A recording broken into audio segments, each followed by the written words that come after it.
for coming to this, the third meeting of the calendar year. I think you all, and thanks for Leanne, working, I don't know, she's probably still away or already back, but even though she's not around, she's doing everything that we need, meeting material on time for us to review before coming to the meeting. Thanks for everything, Leanne, and all other staff members who are making this happen. Nandi, Wendy, and under the supervision of okay. Thanks a bit for everything. And you receive the agenda for today and the meeting materials. I think that is because we have the quorum, I'm calling the meeting to order. And as you know, the meeting is being live streaming. And the next, the land acknowledgement. I think that is anyone? Okay, thanks. Let us start up for. Okay. We acknowledge that we are hosted on the lands of the Mississaugas of the Anishinaabe, the Haudenosaunee Confederacy, and the Wendat. We also recognize the enduring presence of all First Nations, Métis, and Inuit peoples. Sorry, you have, I can't. Oh, and we also recognize the importance of establishing and maintaining cultural safety through learning from Indigenous peoples and perspectives.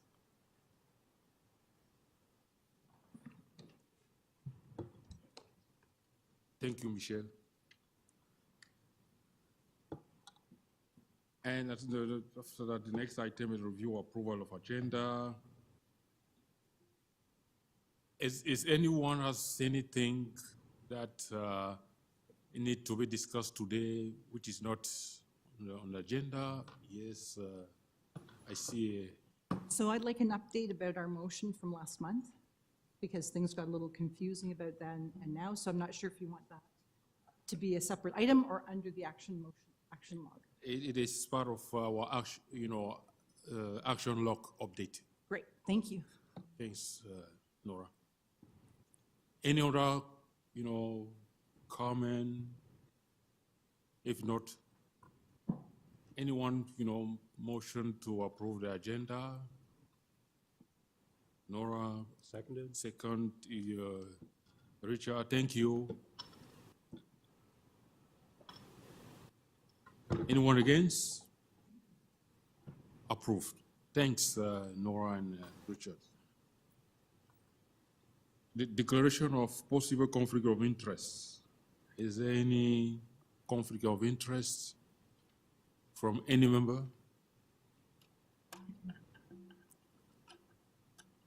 I see none. I'm assuming that there's no conflict of interest. Thank you. Approval of the minutes from February 13. You all receive it, and I hope you had a chance to review. Any comment? I saw one comment, through email from Leo Autism Ontario. I think I saw that Leanne took action. Are you okay with action that was taken yes, by Leanne, Leo? John Paul, I attached the entire PowerPoint because I know there were some issues with it. So I've attached it to the revised minutes. Melissa also asked for her effective practices working group update to be included in the roundtable section. So I've made those two amendments. Those are the only two that I received. So I will resend them tomorrow to everybody and have them sent for posting if that's agreeable. Okay, thank you, Leanne. I was just asking if Leo was happy with the action that you've taken for his amendment. Yeah, Leanne and I connected offline, and we agreed that sharing the presentation is the best method. So thanks. Okay, thank you, Leo. Thanks, Leanne. Any other comment, questions? May I have a motion to approve the minutes as amended by Leo with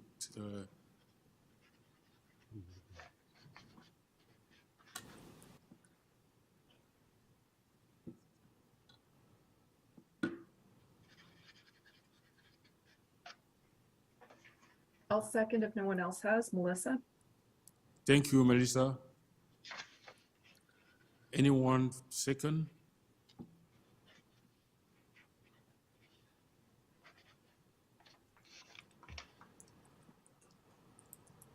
I can Thank you. second. It's Julie. Thanks, Julie. Julie second.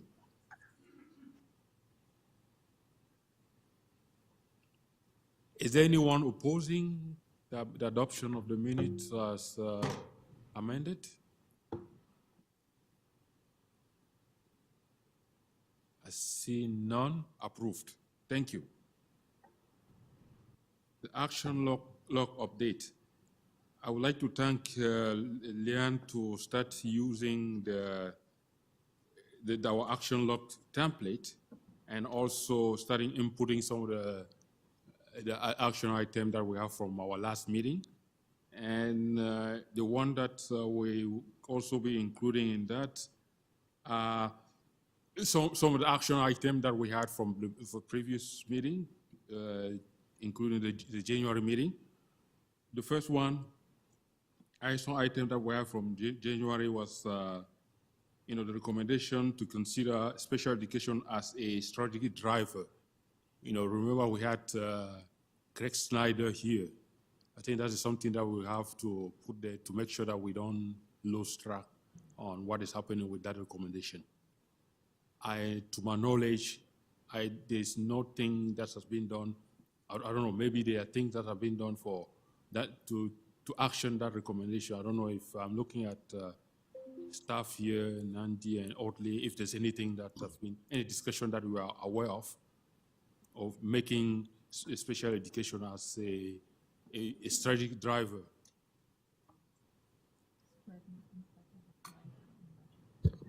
So through the chair, with respect to special education being a driver, that would be something that would need to go to the trustees for approval, any changes of those particular drivers. So that would be the, where it would need to go in order to make a change. Yes, I'm just asking if there's, we made the recommendation here in when after during a Craig presentation, it's just an update to see if there's anything, this step already, something already been triggered or still in the process? Yeah. Yes, so the recommendations from the committee to embed special education in the drivers was carried out. It was so the budget drivers were approved at the last board meeting, so March, just before the March break, with so embedded wording, but keeping in mind that that the drivers are kind of like high-level statements. So things like student success and well-being are always the legislated duty of a board. So those are always at the top. So special education also, we've had the discussions, also falls, it's not an extra, it's needed for student success. Yes, Nora. So one of my concerns about embedding them in that driver is that there are many students with special education needs where there is no evaluation or performance of how they're doing. So any student with a completely alternative program has no assessment, no data is taken about their progress, nothing is done about them. So to say that student achievement and well-being captures all special education students is a misnomer. That was why I brought the motion forward that I did, because the drivers do not include specific special education. And that motion specifically referenced that special education data should be presented to trustees prior to their discussion of cutting special education. And yet, on March 6th, when I was fully prepared to attend, there was a conversation on that day about cutting special ed and no reference to our motion. So I'm a little concerned, would be mild, to say the least, that it seems to me we passed a motion and a month later the entire board of trustees doesn't know that we've passed a motion, and the motion was particular to the budget and conversations are being had about the budget without any data being presented about special education. So I'd love to know what the process is to make a motion actually happen. Yeah, thank you, Nora. I think that is we'll get to that follow-up. For Okay. now, if my understanding is that, having the recommendation to have special education as a strategy driver has not yet made it, it's not yet, it didn't go to the Board of Trustees yet. So those are two separate processes. Yes, Yeah. I understand. That's exactly Yeah. what I want us to focus on that and to say that if we may, do what is needed to have this recommendation implemented.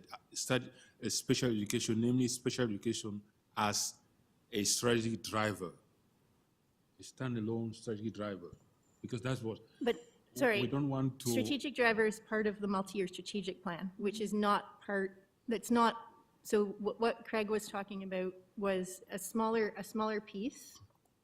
When he came to talk about the budget drivers, each year we survey staff and the public for feedback on the flexible parts of the budget, whether essentially the call for priorities is still the same. People want to see an emphasis in a different way. So embedding anti-racism across our different platforms. In the first year we did budget drivers, anti-racism and anti-hate was a standalone piece, but the feedback from the community is that it needs to be a consideration embedded into all aspects of learning. So that the budget drivers inform one smaller piece of what the board does. Strategic drivers are for the multi-year strategic plan, which we are also doing this spring, and that's a separate conversation. But the motion that SEAC put forward is still going to the next FBEC, and the only staffing that has been done at the moment is what we know, because we're in a difficult budget year. The only staffing that has been proposed so far is the money we know for sure we're getting from the ministry. And we always fund more special education than what we get from the ministry. Just that at this point, we don't know what we're getting from the ministry. So all of the other things that we would decide to spend on, whether it's outdoor ed, and some of those pieces that the government, a lot of the pieces the government doesn't fund, those decisions aren't being made yet. So we know if we have 1,000 students, we're getting a certain number of teachers and we're getting a certain number of spec ed funding. And so we can allocate that now. But the GSNs, the grants for student need, always have more money than that enrollment piece. So we know the enrollment, we know what we can allocate now, we just don't know what else we can allocate. And a big part of what else we allocate is spec ed. And that decision is going to come, those decisions will come across the spring after we get the GSNs. So March 29th is a good timing, but sorry, I said two separate processes. There's three separate pieces that have to be informed there, or being. Yeah, thank you, Michelle. Thank you for the clarification. I think that is, what we'll probably have a more detailed conversation on special education as a strategic driver versus budget driver. Maybe at the next meeting, there's actions to have more time. Now, the update on the motion, as we're talking about the motion that we passed last month, I think Michelle started to already provide us with an update that we're going to the feedback on March, is it next week, March 29? Yeah, I think that is, do we have any additional comment on that? And saying that, the concern that we seem to have about the cut, Michelle is, confirming that it's not yet the case, if I understand. We still have to, our motion, we still have time to, to present our motion at the next feedback next week. Okay, Nora? And thank you for clarifying, Michelle, about that. I think my biggest concern about always making a numbers game is to the point of undue hardship. And David talks about that a lot. We don't talk about it. So we sort of act as though special education is, this is what we can currently afford. Meanwhile, what I want, the reason that list is there is I want people to know what that service looks like now so that they can imagine what it'll look like with less. So even though that's financially from like student enrollment and projections about student enrollment, and I appreciate that people look to try and salvage the rest of what they provide in special ed outside of the envelope, I think not sharing with trustees that there are service concerns with the current level is a problem. And I understand the reason I asked for those indicators is because I know when it comes to a dollar-sum game about body count, that the system is in body drop. So I get it. You got fewer kids. I don't think anybody in the system right now reading a paper thinks you have fewer kids in need. So to say the numbers are dropping while you're reading things in the paper about what's happening in schools, which looks very aligned with mental illness or other unaddressed needs, that's why I wanted the other indicators there so people could see what was happening to special education students. So I don't think we can just go in front of trustees and say we have fewer spec ed kids, so there's less money now. I get that's why less is coming from the province, and if we have an issue with that as a committee, then we go after the money bucket as a committee and we start talking to our province, right? But the board still has the duty to accommodate to the point of undue hardship, which means all those roles out of classrooms, all those roles centrally that aren't about that kid getting to school for their full 6 hours a day. You're making a decision to put those people centrally while that kid's living on an hour or 2 hours a day.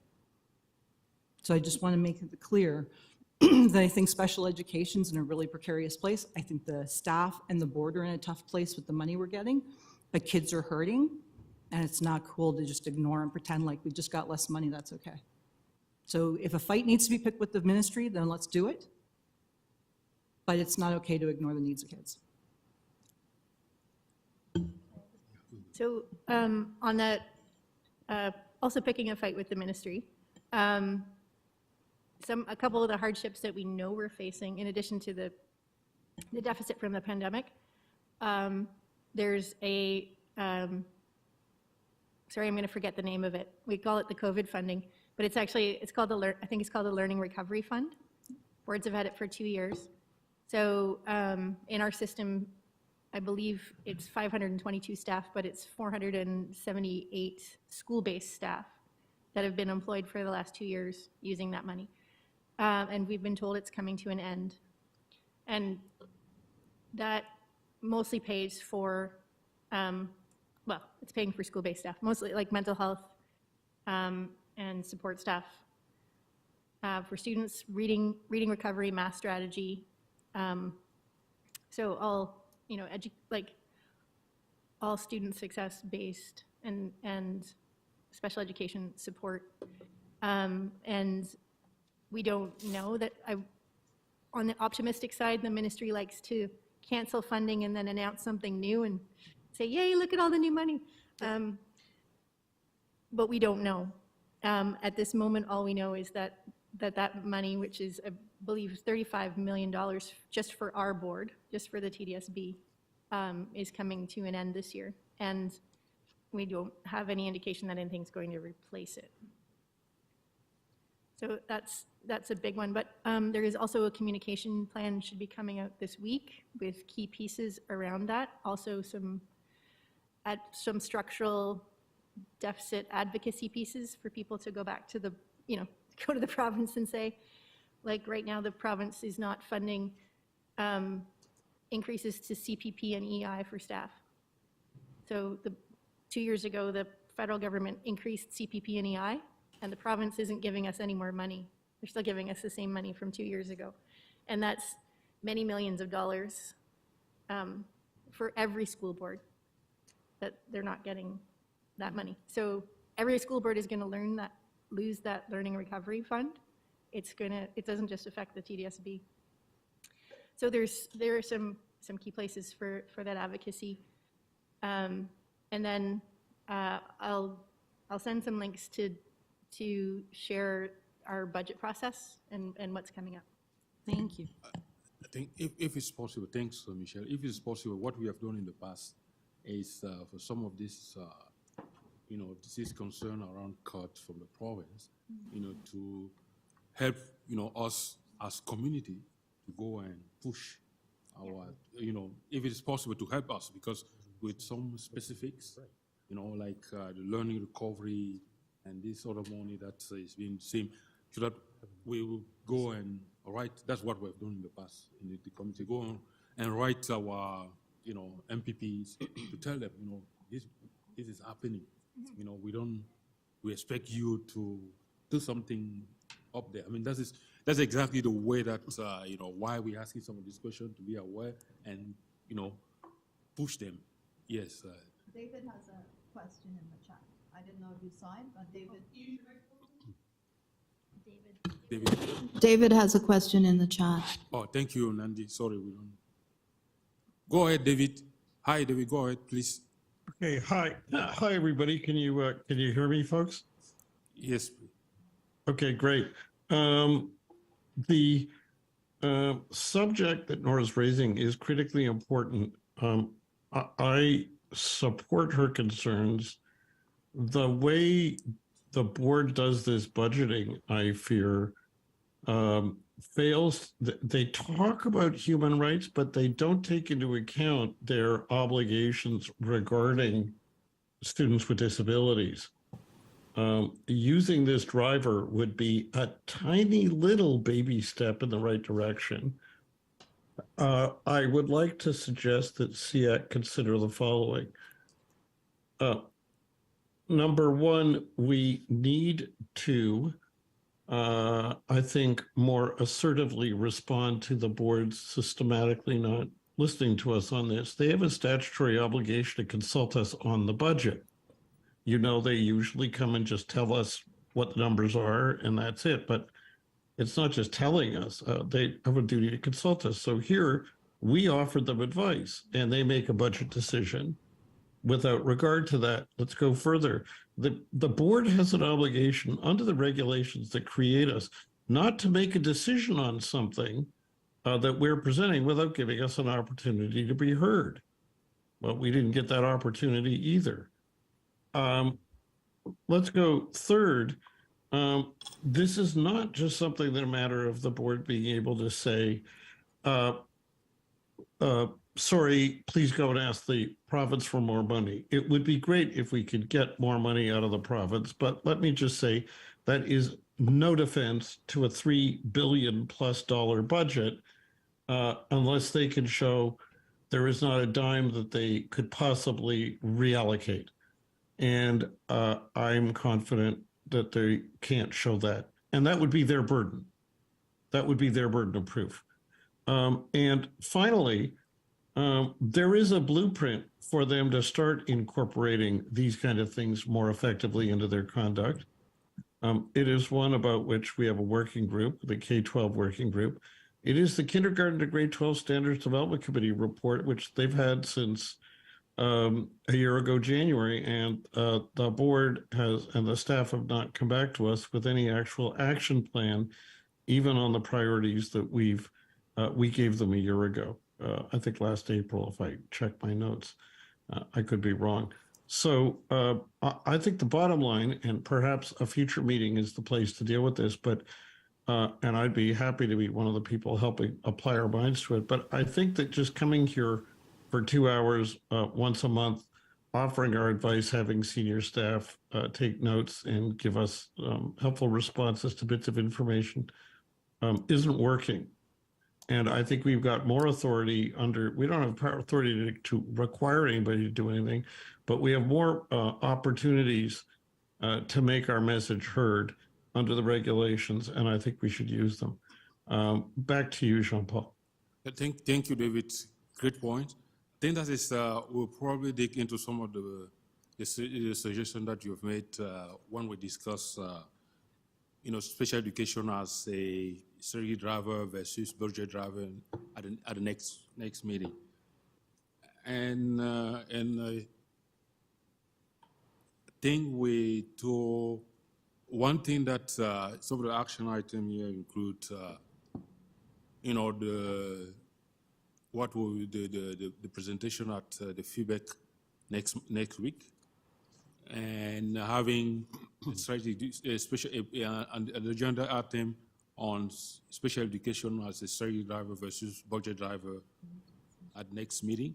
And also, I don't know if, you know, some of the advocacy, you know, that we will be doing with our MPPs, I don't know if, you know, you can find time, Michelle, sharing some of this, the way that we can, you know, be more effective with some of these specifics through Leanne to the members so that we can use it to, you know, I mean, to get it to reach out to our MPPs. Okay. Thank you, Michelle. And now that is, I think there's no more comment on the action log updates. And the next item will be, you know, we had, we learned about some of the challenge that Autism Ontario, you know, have kind of, you know, came across for autistic students. And we had great presentation from both Leo and Julie last month. And we said that we'll kind of have a reflections on that presentation, a reflection in the sense that, you know, to take some of these, as a members, some of these, you know, challenges and see how, you know, they resonate with us through our own association or groups. And also, we expect to hear from staff on how, you know, those challenge resonate with them. Thank you. I don't know who would like to start. Yeah, thank you. We actually received three questions or points offline between meetings that if we don't mind, maybe we could address those first, if that's okay. And we already consulted back with Autism Ontario and have formal positions and answers for the questions that we received online from other SIEC members, as well as an announcement, an association update. I'll try to be brief and then we can. Okay. Yep. Okay, so before we jump into the Q&A, a quick association update. On a lighter tone, we're preparing for an exciting month of activities in April now to recognize Autism Awareness and Acceptance Day. So this is just a call to action to ask us help to promote this to increase participation of schools. So Celebrate the Spectrum is our theme for World Autism Day 2023. It was actually on Sunday. It's an opportunity for positive action to provide spaces of support and advocacy for diverse communities while learning about autism and how to make our communities better for people on the spectrum. It's a flexible campaign, and there are many great ways to get students involved, including registering for the Celebrate the Spectrum School Giving Challenge and fundraiser in support of autism.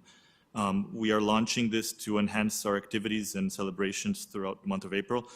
We also prepared elementary and secondary toolkits for the teachers that can be downloaded and the schools can sign up.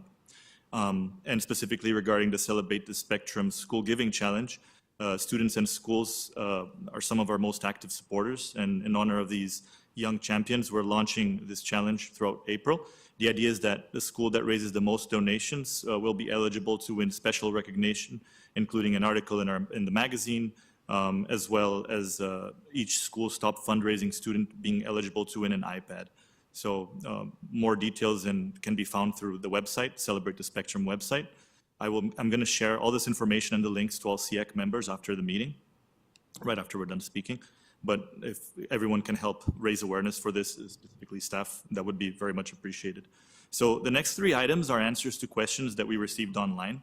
The first one was, how can we improve the IPRC process? One of the things that we raised was the IPRC, and then we received this question. So we actually spoke to different SIEC members in other school boards to see how it's done in other school boards, to see if there's any learnings that we can bring into the TDSP, right? And I will first start with our official position.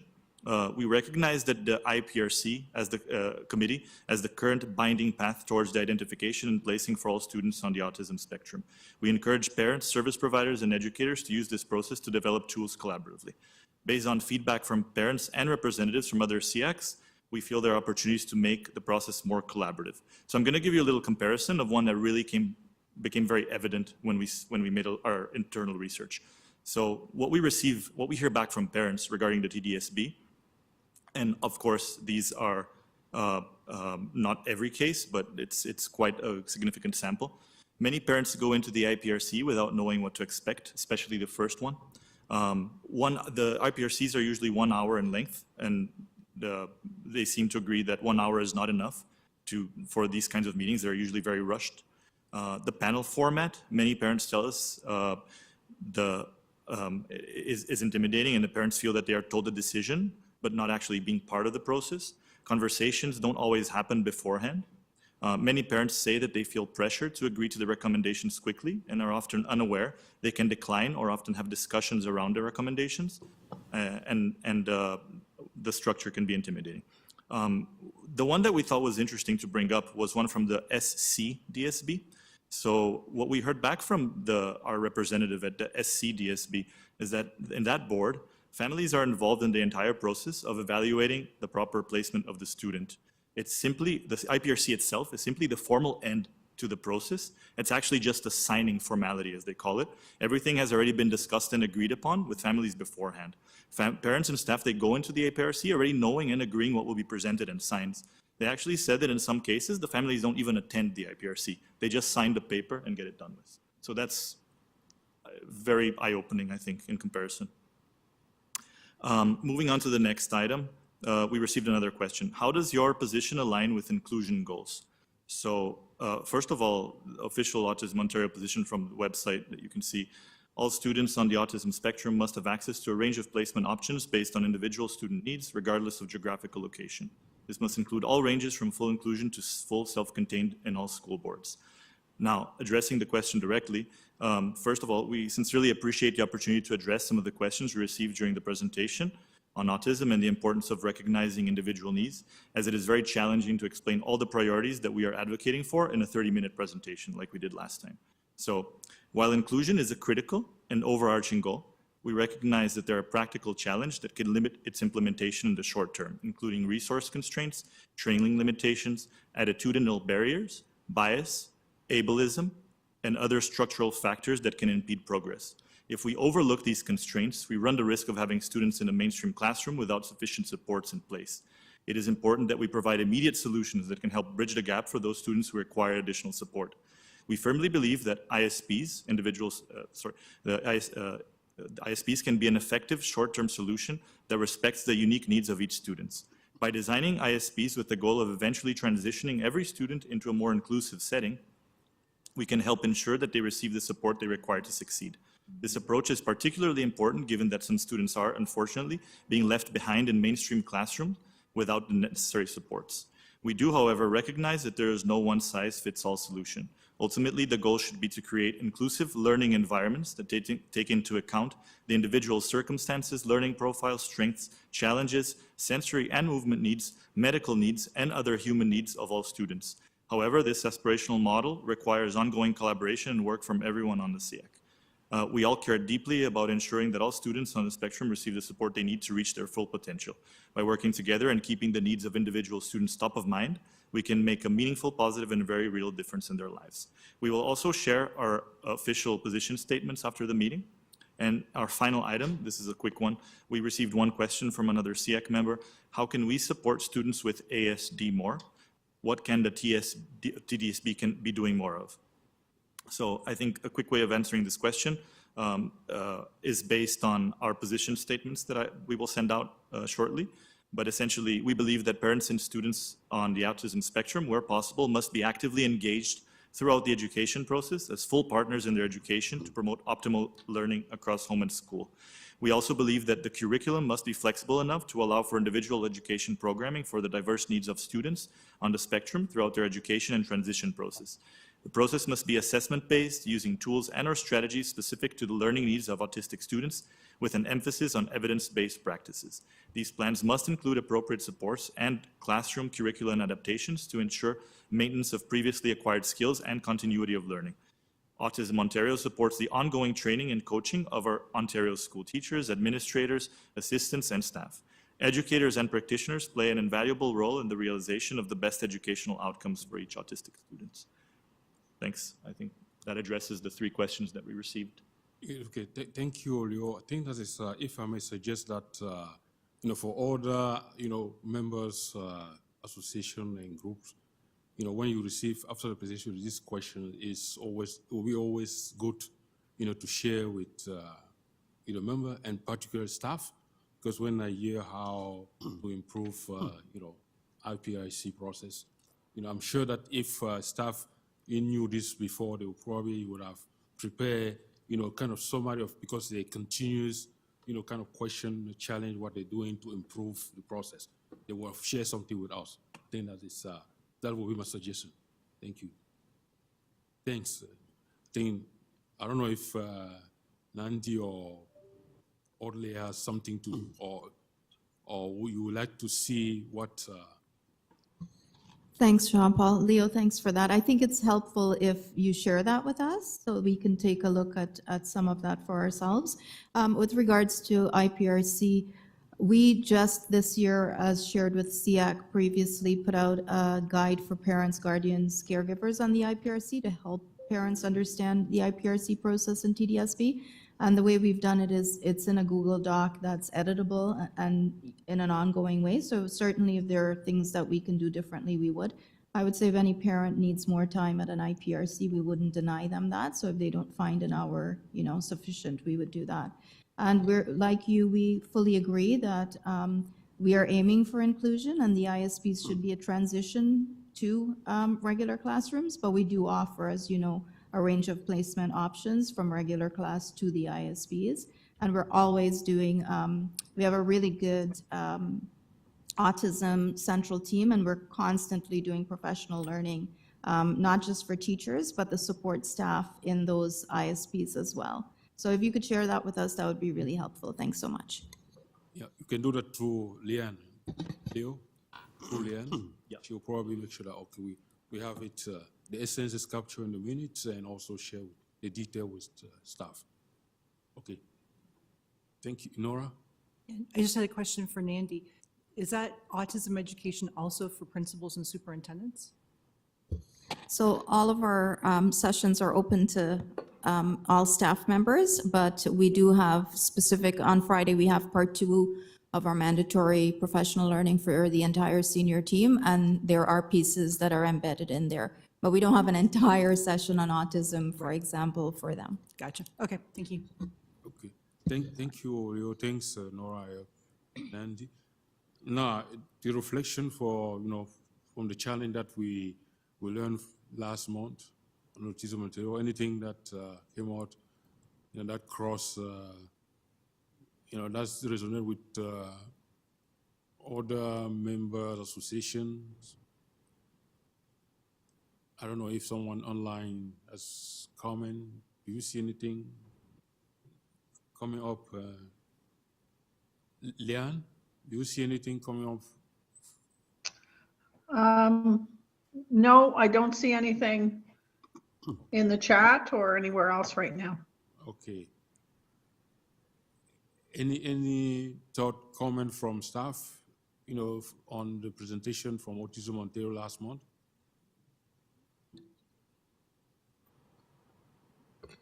No, and through the chair, we thought it was an excellent presentation and appreciated bringing the information to light. Thank you. Thanks, Audley. Anything? No? No, thanks again, Leo and Julie, for the presentation. Please, as action item is some of the questions that you receive in between meetings, please do share that with Leanne, and she will make sure that the essence is captured in the minutes from today, and the details are received by staff for any further actions. Thanks, everyone. Thank And you. now this is Richard. Thank you, Jean-Paul. So through you, Mr. Chair. First of all, I guess I should have noted in the agenda when I did second it, it should say the Down Syndrome Association of Toronto as opposed to Ontario. And the presentation tonight will just be talking about Down syndrome. So if we could have the first slide up, that would be great. So what we have here is a title slide, Keep Me Growing, DSAT, standing for Down Syndrome Association of Toronto, and there's a picture of a boy with Down syndrome, young young child. And I want to thank everybody for the opportunity to present to the Toronto District School Board tonight and the Special Education Advisory Committee. On the slide, you'll also notice the World Down Syndrome Day logo, and that will be spoken to on one of the last slides. So next slide, please.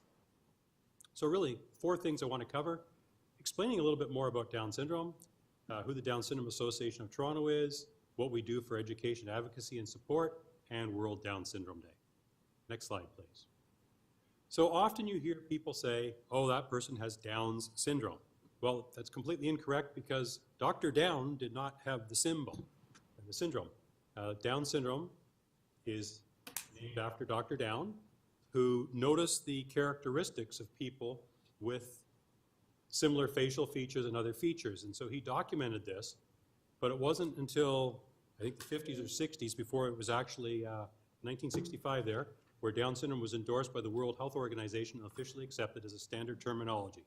So there was different terminologies that I won't refer to at this point used, but now it is known as Down syndrome. So if a child has certain characteristics, physical and visual characteristics, there may be an assumption of Down syndrome, but until you actually do a genetic test, there is no way to confirm. So next slide, please. So what is it? It's a naturally occurring genetic condition in which a child is born with an extra copy of chromosome 21. And as a result of the extra chromosome being overexpressed, it has an impact on the child in many ways. It's known, obviously, to cause delays physically and intellectually. It affects the person differently. Each person with Down syndrome is different.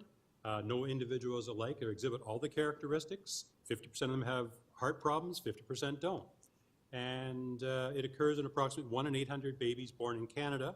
Obviously, it occurs, I guess, more often than that, but what happens is people decide with genetic testing potentially to abort the child.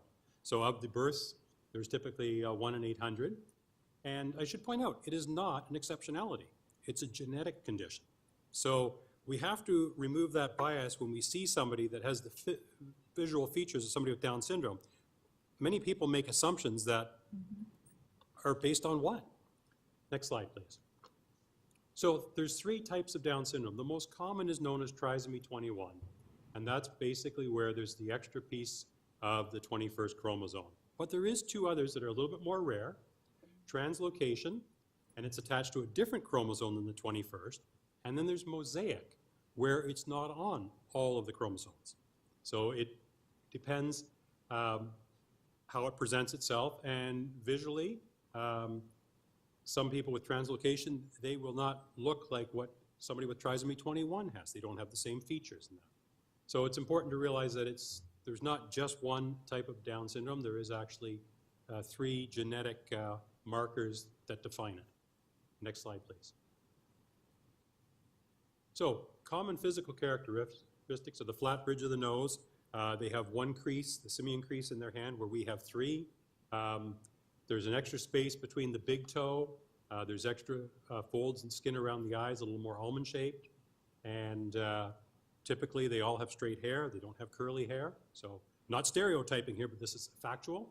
And structural difference in their mouth and ears. The ear canals can be very tiny, leading to hearing deficits, and often a shorter stature. In, I believe it was 2018, Gerber had a contest, which they have every year for the Gerber Baby of the Year, and the little boy on the right actually won that contest, and Gerber featured that little young man on all their promotional material, etc. So it's the first time since the program, and I think the program only started in 10, where they were having the photo contest, that somebody with Down syndrome was actually featured in that. Next slide, please. So talking about common health concerns, they might have heart defects, they might have vision and hearing impairment, thyroid problems, respiratory issues, sleep disorders, mental health issues, gastrointestinal problems, dental problems. They're at a higher risk of childhood leukemia, but a lower risk of typical cancers. Early onset Alzheimer's and dementia. I knew one person in her 30s, she was already experienced an equivalent. They say Alzheimer's and dementia here, but they really haven't defined what it is, and I guess they're working on trying to figure out actually what is happening, but we know that into the 30s and 40s, there is a decline. Next slide, please. And then typically neurological and cognitive differences, mild to moderate intellectual delays, behavioral issues, speech deficits, memory impairment, and a higher prevalence of autism spectrum disorder. And one thing I've always told people, especially around the SEAC table, although I'm with the Down Syndrome Association of Toronto as their representative, virtually every association at this table, there could be people in that population with Down syndrome in that. So again, Down syndrome is not exceptionality. It's a genetic condition. And I guess looking at the, we could call it a genetic disorder. And if we look at the definition of disorder, disrupt the systematic functioning. Well, that's exactly what that extra chromosome does. You've seen all the things it leads to medically, cognitively, et cetera. I remember when I brought my daughter at 4 years old to register for school, the first thing they said when I said I'd like to register for junior kindergarten, they said, well, isn't she a bit small? I have no idea where that is in the policy of the school board in the determining if one child goes to school. So there's a lot of bias out there that we really have to change. Next slide, please.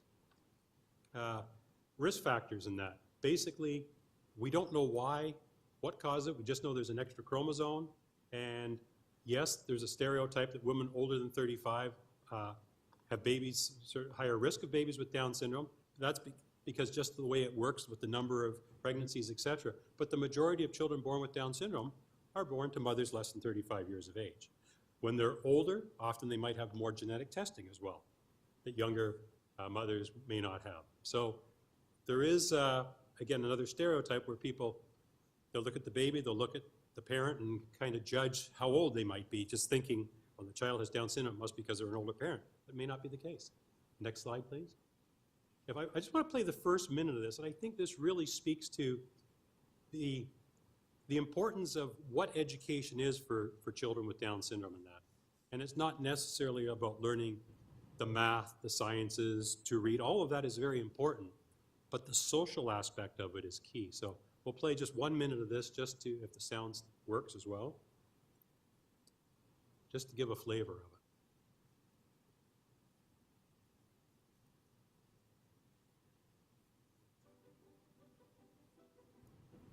And What I is Down understand embedded videos are somewhat for kids.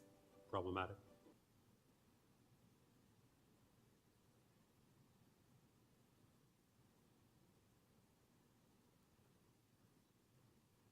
Worked on my PC at home, so.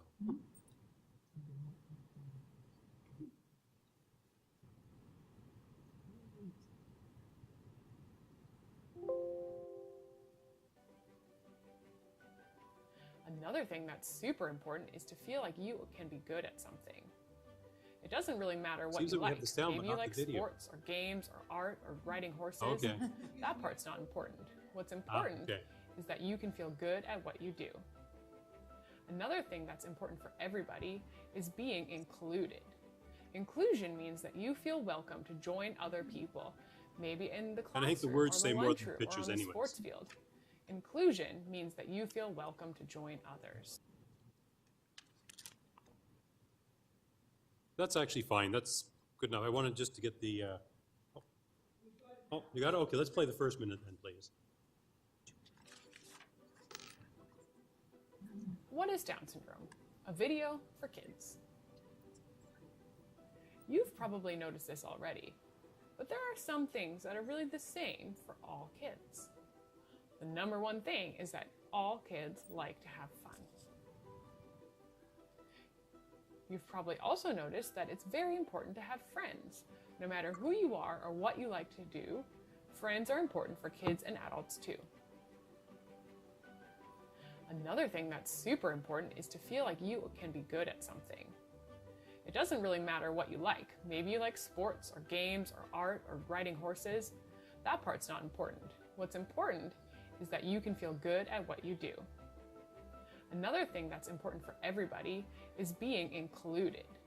Inclusion means that you feel welcome to join other people, maybe in the classroom or the lunchroom or on the sports field. Inclusion means that you feel welcome to join others. Okay, that's great. So I think the main message here is the whole You've concept of probably inclusion. also in that. noticed that not everything is the same These kids for all mimic. kids. And Some I things are often talk different to among parents kids. and, trying to decide between a One thing regular that might be classroom different is and the an color or ISP. the shape. And I asked them, well, how many teachers is there in an ISP? Well, there's the teacher at the front and the special needs assistant or educational assistant, maybe an ECE. And in a typical class, there's 20-plus teachers. People look, what do you mean 20-plus teachers? Well, there's the one at the front, and then there's all the students around each other. And I found the greatest success of my daughter and others is when they're with the typical kids, because they want to do what the other children are doing, and they need those role models. And they're not going to get those role models in an ISP. They're going to get them in a regular classroom. And so how do we make that part of inclusion work? How do we figure out how they can be in there? And I go back to another example where my daughter was taking, I guess, the black hole theory because she was in a regular classroom. And she came home with the homework. And my wife said to me, look, you work on it with her. I've tried. And I sat down at the table, and my daughter kept wanting to get up, and I couldn't understand why. And finally, I let her get up, and she went to the bookcase and took a book, which was Shrek, off the shelf. And I said, look, after your homework, we'll read the book. Well, no, she was insistent, very tenacious, and she opened the book and went to the page where in the Shrek book it talked about the black hole theory. At that point, I was basically finished because obviously she knew what I was talking about and knew where to find it. Maybe she couldn't communicate that, but that information was in there and it was stored and she knew how to bring it out. So I think that is one of the biggest things, is giving them every opportunity and seeing how they seize that opportunity. But we must give them the opportunity. Next slide, please. Next slide. Yes, thank you. So the Down Syndrome Association of Toronto is basically a charitable organization founded by parents 25, 30 years ago, volunteer board of 7 members and 1 staff only.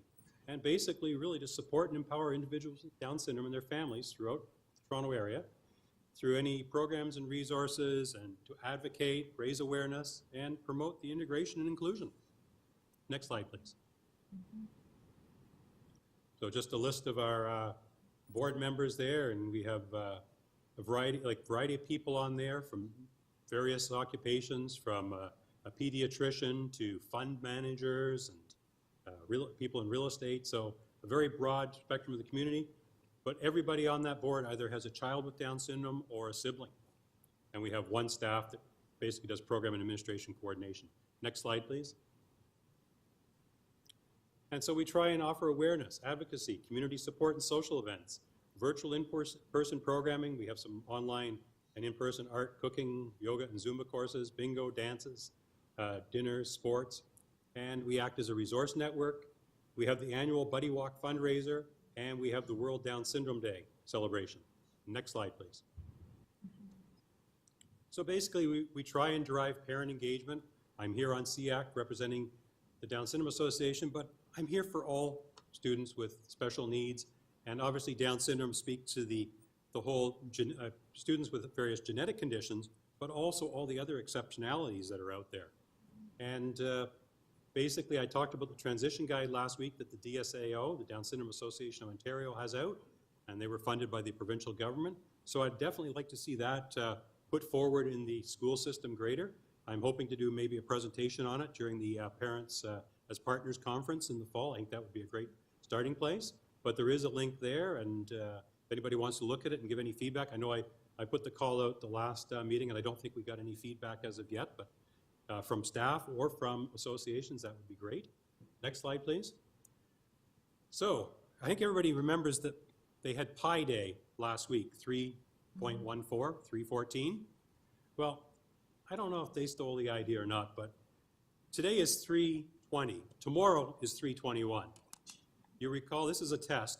I was talking about trisomy 21, 3 pieces on the 21st chromosome.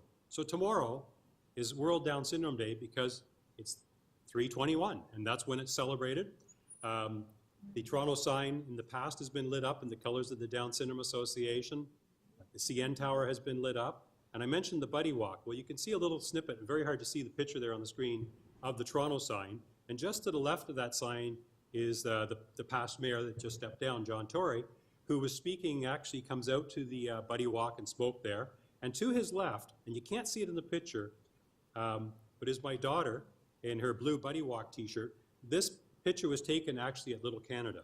So my daughter was miniaturized and put beside the miniature of John Tory in the exhibit and that.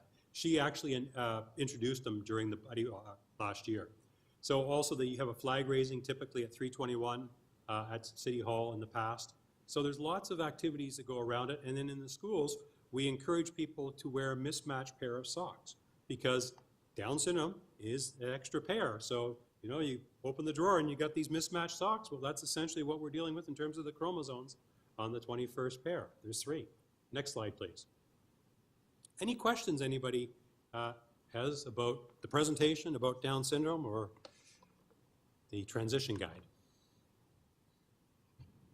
Thanks, Richard. That was really very informative. I just wanted you to know we have promoted the Autism Day that you mentioned, as well as World Down Syndrome Day, as well as epilepsy. I think these are all happening at the end in March or the beginning of April. So this year, for the first time, we have a staff newsletter that goes to every single school-based staff in TDSB, and they have information on this. We also put it in what's called Direct Line and System Leaders Weekly, so system leaders see it as well.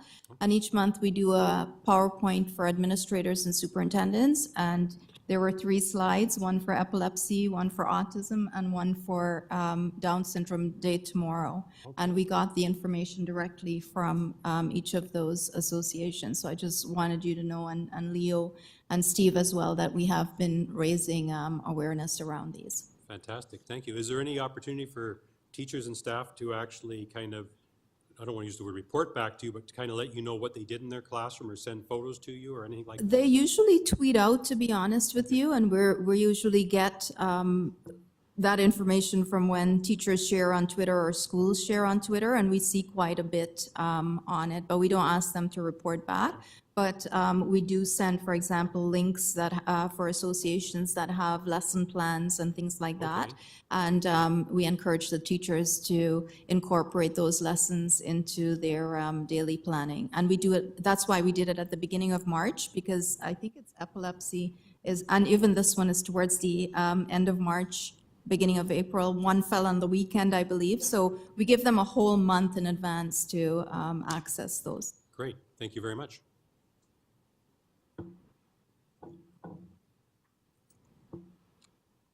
I think that concludes my presentation. Thank you again. Good. Thanks, Richard. Conclude. Conclude. I think you were.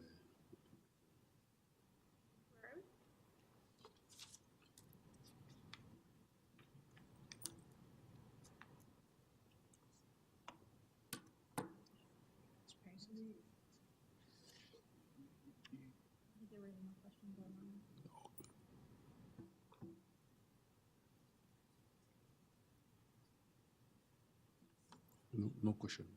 Okay. Thanks, Richard. I mean,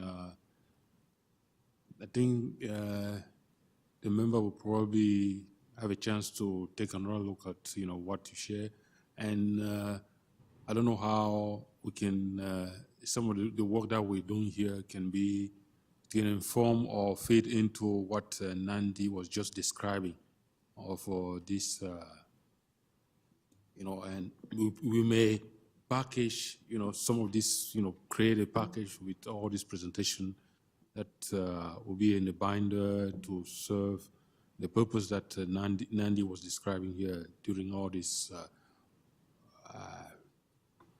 when we mark, you know, some of this, you know, Down syndrome, epilepsy through the school system.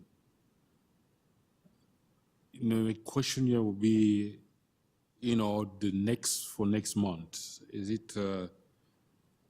is Tracy or Eileen ready for next month?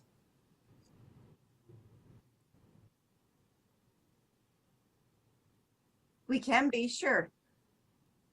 Is it Tracy? Well, that's Tracy speaking, sorry, yes. Yeah, okay, that means we put you on for next month, right? Perfect.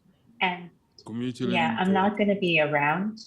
This is Aileen. I'm not going to be around. I'm going to be out of, I'm going to be traveling, so I will miss the next meeting. But we have Tracy and I'm learning too. So I could be dialing in. And thank you. Thanks. Would you like to wait till May then, Aileen, so that you can be present?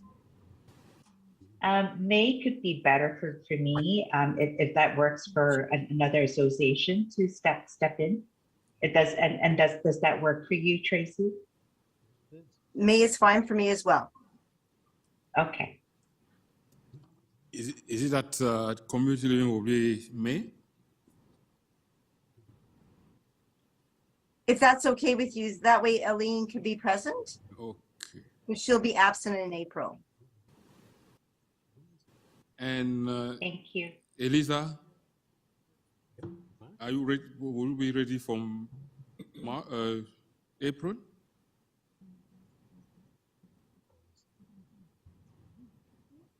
Is Eliza here? Sorry, Jean-Paul, I'm not sure if I'm hearing you correctly. Are you talking about the ADHD presentation from Beth? The Easter seal. Eliza is for Easter seal, right? Oh, yes. Hi, yeah, it's Elisa. Eliza. I'm for Easter Seals. I will not be ready for April. I wasn't expecting to present for April. So if another association is able to go in our place, I can go at a later time. I'm looking at Nora here. I'm looking at you. Sure, you want me to go first? Yeah, please. Okay. April is the Integration Action for Inclusion in Education and Community. Thank you, Nora.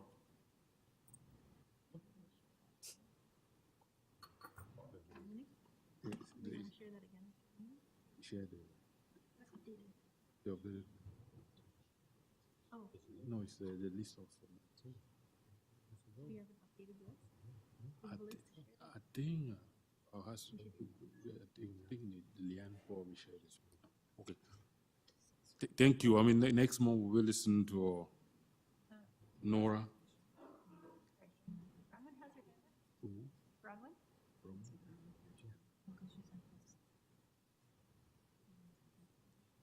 Yes, hi, sorry. Yes. Is it okay to, I just wanted to loop back, if that's possible, to the awareness days. I'm having an overall concern as a parent. I also have multiple disabilities, as I've said myself before. I have epilepsy, I have ADHD, I have hearing loss.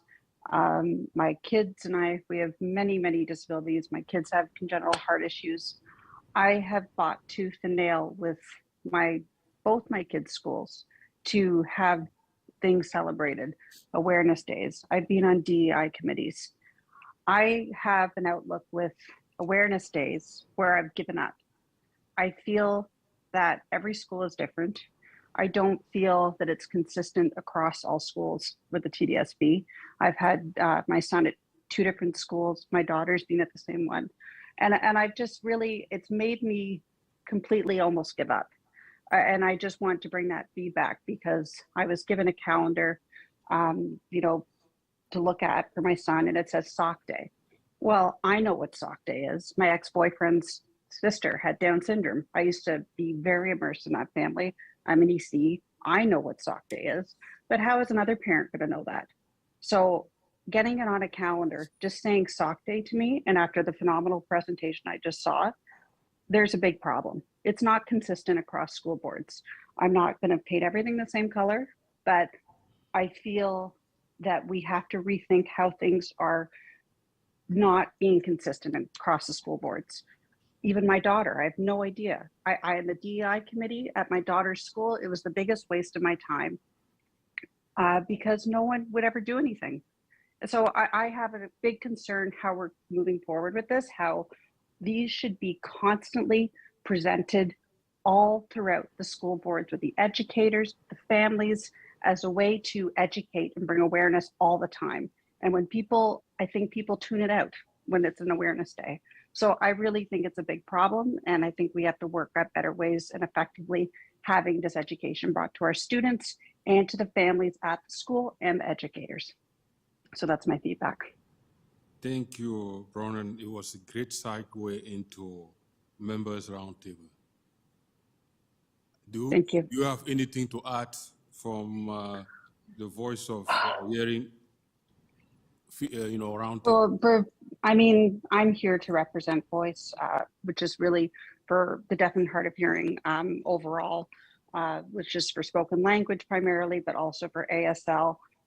There's many different awareness days that come with that. And it was like pulling teeth to get it done for my daughter's first year at school. And like Merck, it was a little bit easier for my son for the congenital heart things. I've given up. I really don't know. I don't feel like anyone really cares anymore. And it's just sad. I just don't know. So from the deaf and hard of hearing side, I'm constantly educating my children in their home to sort of talk about it with their friends, bring awareness. I always talk to families in the community about it. I'm always wanting to bring conversations, but I find whenever I bring it to the educators at the top, whether it be the principal or things, I think it's shut down. It took me 3 years to get Dress Loud celebrated at my daughter's school throughout the whole school. I was constantly shut down at that. We have to have a voting thing. It was just this long draining process, and that principal is thank God gone. But still at my son's school, I get this calendar thing, and he's in a co-enrollment program with deaf and hard of hearing children. And I don't think there's any awareness being brought to his afternoon class where he's with mainstream. Like, it's just, I think there's so many missing pieces because the educators are overwhelmed because they of course want to educate their students on the curriculum, but they don't have something consistently brought to them to bring it into the curriculum in an organized fashion. As an EC myself, I know if I was just sort of dumped all these days, I would be frazzled and not really know how to, present it to my students properly. I think there needs to be a committee where we give them something so they can, in an organized way, do it. I think this sort of inconsistency across the school boards is part of the problem, where they need people who are actually, immersed in it themselves to help guide them. And I think that's the missing piece. Okay, thank you, Brian. I think that is, I forgot to mention that during this roundtable, we won't be opening discussions. If someone has note something that need to be discussed, please use your roundtable time, to mention that. We'll take note and make sure that at a future meeting, we have full discussion on it. I'm sorry, we all hate to stay here beyond 9. We all hate. No, I know. Yeah. I understand. I think it's. No, it's not about you, bro. Yeah. No, sorry, it's not about you. Thank you. Yeah, I just wanted, and it was an excellent presentation. I really appreciated it. I just think we need to have more of that. So thank you. It is the hand of my friend Nora who reminded me of that, because she has something to add. No, it's not about you. Yeah, thank you. Thank you, Nora. And the roundtable, I think that is, do you have anything to add from what you already said, Leo, for Autism Ontario? Very quick, because we have. No, I think we're good. Thanks. Okay, thank you. Tracy, anything from any updates that you need to share with us? Yes, actually, I will be sending out the flyer once again. So Community Living Toronto is privileged to have the Kindering Support Project coming to Toronto on March 24th and 25th to train people on how to do SIB shops to support siblings of people with disabilities. There are still spaces for the actual SIB shop, which is occurring on March 25th from 10 to 2. You can register at My Community Hub, or you can contact me for further information. But I'll send out a flyer to send out to members. Yes, send it maybe to Leanne, please. Thank you. Thank you. And Richard, anything to add to the great thing that you just shared with us? No, nothing more to add, and just thank you very much for the opportunity and also for the feedback from Bronwyn and others. Thank you. Okay, thanks. Eliza, Easter Seal, anything, updates?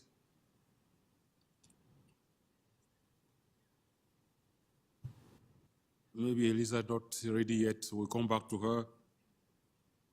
Stephen, Epilepsy, Toronto. Is Stephen around? Hello. Hey, Stephen. Any update for us, please? I just wanted to, basically Nandy shared it, that Epilepsy International Purple Day is coming up. It will be observed on Friday, this coming Friday, I believe, unless it was, yes. Or it was, it's hard to say because the date's on the weekend. So anything that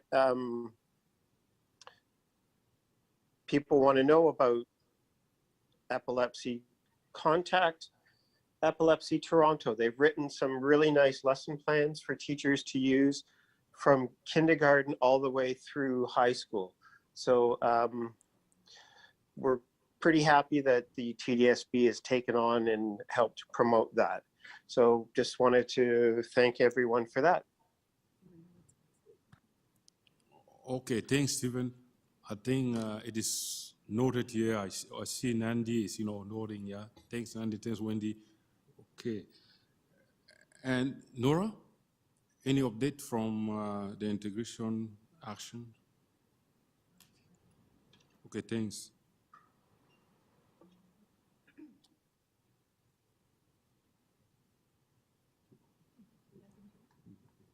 And I think we have Eliza with her hand up, or is that a legacy? Maybe she's back because we miss her. No, Elisa, go ahead. It's the same. Hi, sorry about earlier. Yes, I am back now. I just couldn't unmute quick enough. So March is actually Easter Seals Month, and there's a paper egg campaign that's going on. We actually have new provincial ambassadors that were announced, but I will forward it off to Leanne so that it's not like a long update and everyone can read it at their leisure. Okay, thank you, Elisa. I think Leanne took note that she will be hearing from you. And Julia? Is Julia around?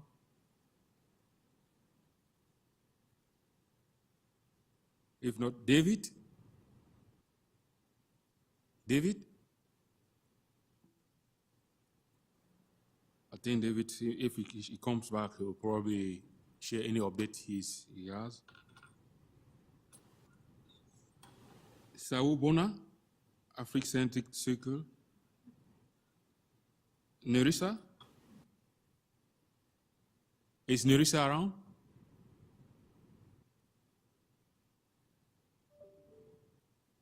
No, I mean Nerissa is not around for now. Sarah? For Learning Center 1? Sarah is not here tonight. Okay, sorry. Yes, David said that he was talking, we didn't hear him. Sorry, David, go ahead. Try again if... Hi, can you hear me now? Yeah, no, yes, perfect now. Okay, do you want a working group update at this point? No, it's the association update. Okay, no, I got nothing for you now. That's okay, thanks. Okay. Now, I think that is for all the members. Kirsten, do you have any update? Isabella? Sorry, nothing from me. Isabella?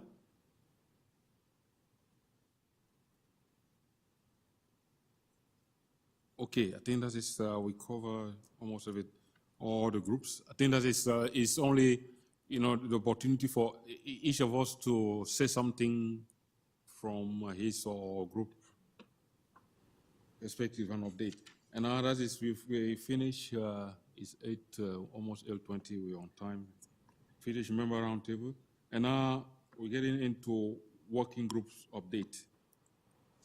I think that is... Hi, this is Beth from Kadak, and I wasn't asked about an association update. So I just want to make sure that in the future that's on the, that we're on the list for associations. Sorry, Beth, your sound is really, really low.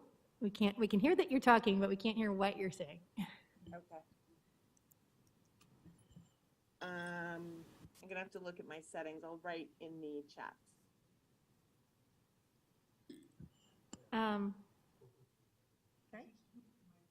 Can you boost your mic level?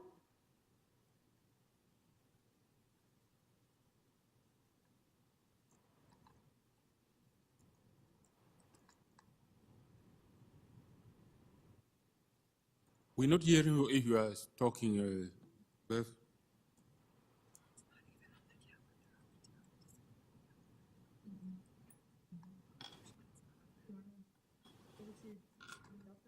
Yeah, I think that we're getting into working group update now, Oh, okay, sorry. because she will probably be the last person. Oh, she said, okay. She said, please be sure that Kadak is on the association. No, I think go ahead, Beth, if you have any updates. Oh,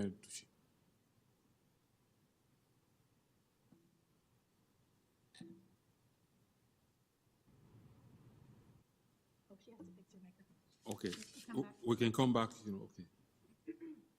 Now, the working group updates, I'll look at the list that we approved last month. The first here that I see is budget and financial statement. I'm looking at Richard again. So in terms of the budget and that, I did not actually have anything further on that at this point, and I still need to get details of kind of the breakdown of the funds that go to the one part of the school budget that talks about the special education funding there. I'd really like to know, what that's being used for in the schools and how that's kind of accounted for. I recognize it's only $300,000 or $400,000, but I think it's an integral piece of us understanding kind of some of the expenditures and what sort of value is coming of that, and how can we do more with that sort of, by understanding what that budget line item is in each school budget. Do they need more? What are they doing with it now? And how can this benefit students with special education? And I think the other thing that might be interesting to know now, after COVID, is how did the whole C-claim program, how does that look now when so many students actually, typical students and everybody, had computers? Has that impacted, not the C-claims, but the way, I guess, education is delivered, and how will that carry forward for children with special needs? Will there be kind of continued emphasis on, I don't want to say online learning, but using the computer for learning? Because I think that was the whole part of the C-claim for the computer parts, is so students would have access to a device that would help them to learn.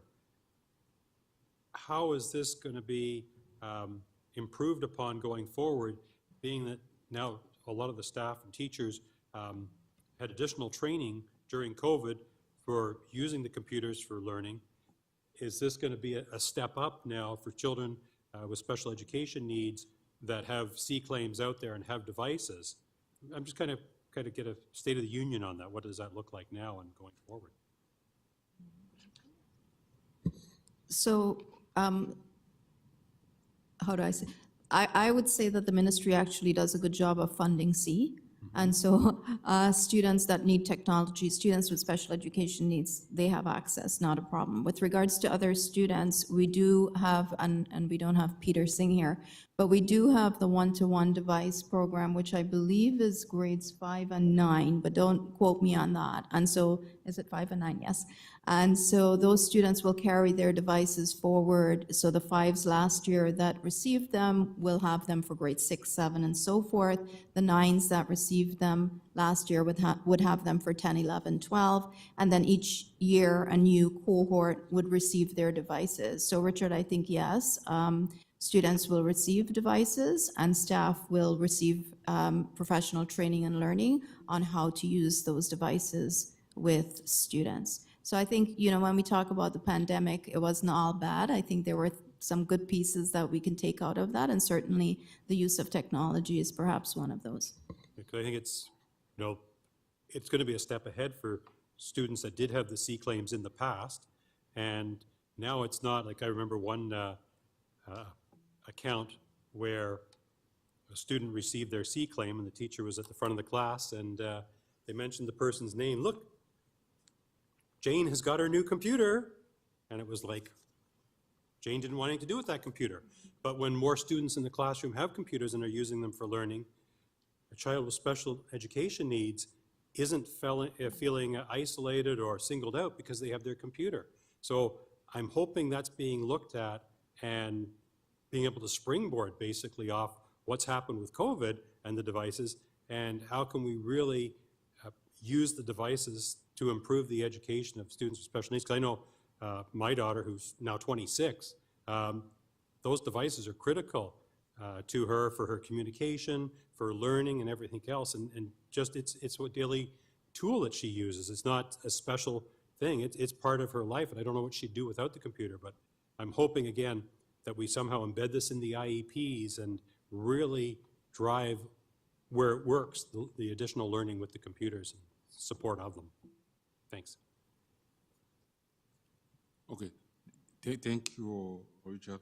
I think another aspect of the working group was is also the financial statement. I don't know if you probably look into it with the other working group member to see how we reflect, because that is one of part of our statutory mandate, to reflect on the financial statement as the board financial statement as pertaining to the special education. And I think it's getting through those statements and just through the information, like there's certain things that we can, I think, provide input on, but when you consider how much of the funding is actually staff related, and the 85+%, I believe, are salaries. So we're not really changing that or even kind of making recommendations on that. Obviously, we're making recommendations that children with special needs get the services they need. That whole staffing model is obviously figured out by the board themselves, and we can make input on programs in that, but the actual day-to-day, how that staffing moves around, I think it speaks to what Nora was asking for. What's the snapshot of it today? What teachers, what programs, how much is that costing? The budget going forward, the government's, we know, is giving us this much money, so this is what it looks like now. So what did it look like this year? What does it look like next year based on what we know today? We know there's going to be another segment of that funding. So that would be a critical component, I think, to cover that 85%. But it's that other 15% that we need to get a handle on, and how is that money allocated? We talked about the special ed component for like the school budgets, but what about the other, again, 15%? What can we do there that will improve the expenditure of that money? And I think we need staff to come back to us and kind of say, these are the areas where there's a deficit in what we need for funding, or these are the areas that we could see additional funding would help. We can only see so much from the outside with our lens from the Special Education Advisory Committee, but staff has a lens that might give us more of a picture of where the need is. And so I would call on staff to kind of provide us some insight there, and where that 15% component, where that can be best used, or how it needs to be reallocated or increased, how we increase the pie, et cetera. So I leave that as an open question. Thank you. And You want if to I respond could- or you want Yeah, to take? if I could. I don't want to speak on behalf of Craig and the finance folks, but I think probably Craig did, after our last meeting, send the information around the financial forecast out. I'm not sure if it was, so February the 14th was the date for it, and Wendy had emailed it out to the members. My other part around that, one of the documents that Craig included was this particular document, our financial facts for revenues. One was this is from this year's, and this is from last year's document. So these documents basically go through the board finances in totality from the previous year, and it has pretty much all of the information that you would require or need around special education, but the entire budget for the school system and where funds are in fact spent. I would strongly encourage individuals to take a look at the document for this year, which is also found online. I also wanted to just speak briefly to the allocation for individual schools, because I think Craig also sent that out. And just looking on a school site, I went on to A.Y. Jackson, and it says that A.Y. Jackson special education teacher supplement was $1,500. As I looked for some other information around special education, I didn't see it here, but I guess part of the assumption and part of the expectation is that although the allocation for a larger secondary school might be $1,500, for a smaller school, it may only be $200, $300. I would hope, I would expect, people are spending more than that in order to support students with special education needs. Like, that doesn't even come close to what would be needed. So we wouldn't be able to say to you explicitly what the money is actually spent on, because every school administration and principal will spend it in a different way. But the expectation would be that more than is actually allocated should be spent, because we know that the need is there. Could we get a snapshot, even like if we picked a half a dozen schools and said, tell us, how did you spend your money? Because it would be interesting, I think, for us to know, there's this chunk of money out there, and again, it's what, $300,000 or $400,000, I believe, but just kind of like, where do those schools see the need? What is the need? Because I don't think we have a clear picture of what that need is, how they're spending that money. And, you know, maybe if they had $3,000 or $4,500, they could spend it. We just don't know on what. And if we don't know what the need is, like it's like saying to your parents, you need a greater allowance.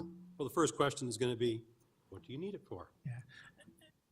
And through the chair, I think based on some of the conversations that we've had with some of the principals, one of the things that they would obviously speak to is the primary need around resources with respect to staff rather than resources with respect to C claims. I think the technology piece, I believe, and I could be, but I believe that the technology piece is actually well covered within the vast majority of our schools. I believe the challenge that most administrators would suggest would be some of the support staff. What, sorry? Some of the support staff. Yeah, okay. That's what I would suggest. That's what I would believe. I think, I'm sorry, because I'm looking at the time. We all agree that we all hate to stay beyond 9. And I think, what I would suggest is that, maybe at the next meeting, an agenda item, bold agenda item for the budget and financial statement, working group, where we'll have all these questions. If it can wait, because it will also happen after the meeting with the feedback. Nora, if it's okay, so that we have all these elements, fitting into what we will have with the working group, and coming out with that discussion with a recommendation. Because now it was just quick update. Yes, if you really want to say it, please say it, and we'll close there. I really need to say it, because Please go ahead. they're talking about cuts March 29th. Doing it after is not really going to help so much. So I guess my big question would be to staff would be, in the financial facts that Audley held up, does that include like cost per role? So we got the staff numbers. Is it going to say that this much money is spent on psychologists, this much money is spent on SLPs, this much money is spent on ISP teachers, this much money is spent on, that's the kind of information we're hoping for. Is that in that document if I find it? No, I do not believe that that is actually in that particular document. What it actually does provide is number of students, but also overall cost in each of the areas. Okay, now it's noted that. There are, it's a big document. There are a lot of different breakdowns of individual staff, salary ranges, things like that. I don't know that specific, that the breakdown goes as far as like numbers of ISP classes and how many staff are in those. But it does break down the different grants and different categories, elementary versus secondary. So I will send it with the links with my update as well. Thank you. Okay, thank you, Richard, Nora, and staff, and Michelle. I think that is what we're getting here, that next month we'll probably have, the budget work, budget and financial statement working group, agenda item, separate from update, so that we can have some of these questions, coming out with any recommendation that we may have going forward. Is that what I'm getting here, Richard? Yes. Okay, thank you. And I think we have, 10 minutes for 5 other working groups, and 2 minutes, please, because it is just a quick update, starting with this special education plan. Melissa, 2 minutes, please. Yes, thank you. So I'm going to use the special education plan time for the effective practices working group update. This is to follow up on an item that was first raised. No, there's a time for, if there's nothing for the special education working group, we're saving 2 minutes. There's a time, for the 2 minutes for effective practice after. Unless you want to say that now is effective working. I want to use the special education plan time. I'm sacrificing that for the effective practices working group to follow up on an item that's been raised since before our December meeting. A suggestion, which is to follow the PAC on SEAC annual calendar. I'd like to say this can be a simple, yes, we'll do it, or it could be a simple yes, no, or let's discuss more type of vote. But just to refresh people's memories, PAC on SEAC stands for Parents Provincial Advisory Associations Committee on SEACs. They're a very professional, longstanding organization, have been around for a few decades with very experienced advocates from all over the province, representing all kinds of exceptionalities, who formulate recommendations to help SEACs and school boards operate more effectively. So one of the things they've done is produced a very simple annual calendar, and each month it has usually 1 or 2 items that are just automatic rolling requests to school boards to provide information, for example, on SIP claims or whatever. 2 notable examples, which I've given a bunch of times, and these are really the bigger ones. The other items are much smaller. And all of this is information school boards have already, they need for management and for reporting. This is just to report to SEACs so we can do a better job, to be better informed so we can provide advice and recommendations to the board. So for example, ONSYS data is system data every school board is required by the ministry to deliver twice a year, October and March. So for example, the PAC on SEAC calendar says in November and April, the school board should take this information that they've already produced and sent to the ministry and share the special education portion of that data with SEACs, in advance of our meeting in writing. And this would include things like how many students with various exceptionalities are at various levels, elementary, secondary, and so on, with further breakdown about that. So I've discussed this many times. I don't want to take more time on it now unless anybody would like to discuss it more. But this year, we're taking a more action-focused and action log type of approach to conducting our SEAC business. So I'd like to suggest that we add this to the action log, that we agree to follow the PAC on SEAC annual calendar, which basically means every month, so that we don't have to take meeting time to say, hey, next month in April, can you provide us with your March ONSYS data? Staff can just look at the calendar and say, oh, we're going to provide the ONSYS data in April. So if we want to have discussion or questions, that's fine. But to move it forward, I'd like to add it to the action log. If somebody feels we need to have a vote on this, could we just have a simple yes vote, no vote, or you can say want to discuss more if anybody feels that they need to. I think that is what I'm hearing here is that, the effective practice working group, through its work has identified the PAC on data, the PAC, background documentation as something useful for TDSB SEAC.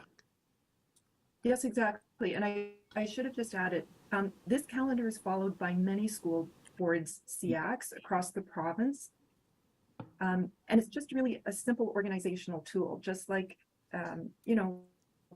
businesses or the school boards have their annual calendars. In September, we need to do this. In October, we do this, and so on. So it's just sharing very basic, very special education focused information with the groups. I've included a link in my emails a number of times. If you want, you can just Google PAAC on SEAC annual calendar, and you'll see it's quite simple. It's been around for a long time. I think it's sort of basic, reasonable, minimal efficiency operations type of structure. And it would save us a lot of meeting time. It would save us asking things and, just help us be more automatic. I think that is the way that the agenda that we approve for today does not have, place here for discussion and vote that you're suggesting here, Melissa. And because sorry, I'm just going to it just- respectfully say, like, we've been asking for almost a half a year. So how do we get this on the agenda? And can we deal with it in between meetings so that in April, we can start to have some information from staff? Leading among that, I would ask, since we didn't get any ONSYS data in November, could we please have the March ONSYS data in advance of our April meeting? We have done this in TDSB Act before, not lately. Things, sort of fell apart over the pandemic. This is just, I don't think this is complicated. Yeah, I think that is, thank you, Melissa. I'm looking at the time. I'm sorry for, kind of cutting you off.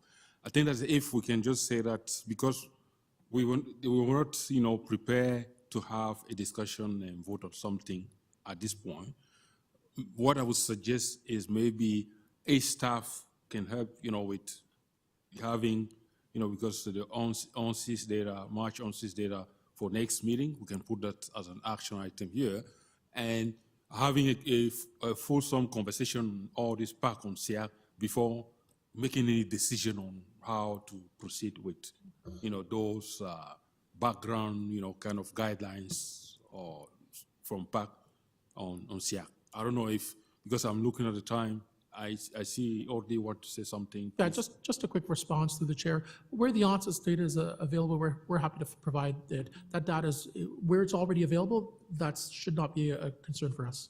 Okay, thank you.